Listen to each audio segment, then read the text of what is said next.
So, nandito kami ngayon sa may Balagtas, Bulacan. Isa sa mga members ng BMX. Siya yung pinupuntahan namin dito para sa venue ng BMX. Mini-meet up for the month of July. And, tingnan nyo yung bahay niya. Kakaibang approach sa pagpapagawa ng bahay or pagkakaroon ng bahay. Bumili sila ng prefabricated na house. 3 days lang ginawa lahat ng yan. Lahat ng nakikita nyo dyan, 3 days lang nilang pinagawa. Hindi na sila nagbayad ng labor. Ganyan na. Kasama na yung package na yon sa binili nila ang labor. Isipin nyo yun. 3 days lang nilang ginawa yan. May ganyan na silang bahay. Para hindi kasama yung mga bubong. Siyempre, yung fabricated house lang na yan. Ang ganda niya din kasi, tas ang linis niyang tignan. Ipapakita ko sa inyo yung loob niya. Let's go. Thank you! Ayan siya. So, bali 150 daw ang bili nila sa isang square na ganyan. Tapos 134 stairs. So, additional yung stairs. Ganito yung itsura niya sa likod. Ay, ito yung itsura niya dito sa may sa may loob. Ang linis niyang tignan. Ayan. Magulo lang yung table kasi alam niyo namin ni-meet up to. So, ganyan itsura niya. Ayan. Ang laki niya. Ang laki niya. Tapos, malamig pa siya dito sa loob. Yung floor niya, ganyan. Ganito yung material na gamit. Hindi pa nila na-unwrap. Nakarap pa siya. So, dito tayo. Pupunta tayo dito sa may taas nila. Ito yung stairs.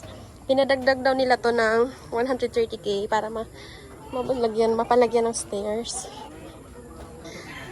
Ayan sila. Ang ganda ng material na ginamit nila for the floor. Tapos, ito, pwede ka daw mamili kung plain or gantong kulay yung pipiliin mo. So, pwede ka mamili ng kulay. May plain or ganyan na parang painted na siya. Yung anak ko. So, ito, dinagdag lang daw the whole itong balcony na to. Pinadagdag lang nila. Ganyan yung door. Free na daw yung door na yan. And, ito, free na daw to.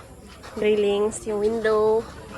Hindi na tayo papasok sa loob, malamang. Hindi yan natin kwarto, no? So, may mga kasama na daw ilaw sa loob. May mga kasama ng saksakan for the aircon. Preparation para sa aircon. At bababa na tayo, syempre. Ayan, pinapakita ko lang sa inyo yung bagong approach sa pagpapagawa ng bahay or pagkakaroon ng sariling bahay. Ang ganda lang, ang linis niyang tignan. Parang napapaisip na tuloy kami ni Daddy na hindi na lang magpagawa ng semento or bato. Tapos, 2 pinto. Ayan. Para pwede paglagyan ng CR or magulo pa. So, ito yung ang lawak pa ng lupain ni Madam. Ayan, may lalagay pa sila. Tapos ito, separate na binili nila. Yan, separate. Ang ganda, ang lamig ng floor, ang lamig ng mga materials na gamit. Ito yung door na kasama. Ang ganda din. So, ayun lang muna.